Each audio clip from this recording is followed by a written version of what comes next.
కొంతమంది తెలిసి ఉండొచ్చు, Vivekananda gave a speech in Chicago, he inspired whole world. అయితే 99% మందికి ఈ ఒక సంఘటన తెలీదు. That Vivekananda's first lecture was not in Chicago, it was in Mahbub college in Hyderabad. 1893లో హైదరాబాద్ లో ఉండే కొంతమంది మేధావులు వివేకానందని వారు మెడ్రాస్ నుంచి ఆహ్వానించారు. సుమారు 3 గంటల సేపు నిజాంతో ఆయన చర్చించారు, భారతదేశ గురించి, ఆధ్యాత్మికత గురించి.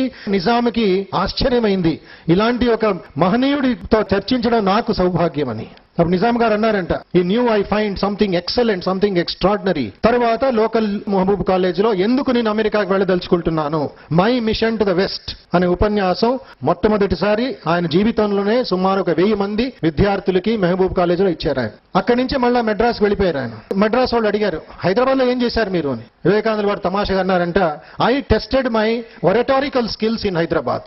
వాళ్ళు అప్రిషియేట్ చేస్తే హోల్ వరల్డ్ అప్రిషియేట్ చేసినట్లు అని మనం కామెంటరీ ఇచ్చుకోవచ్చు.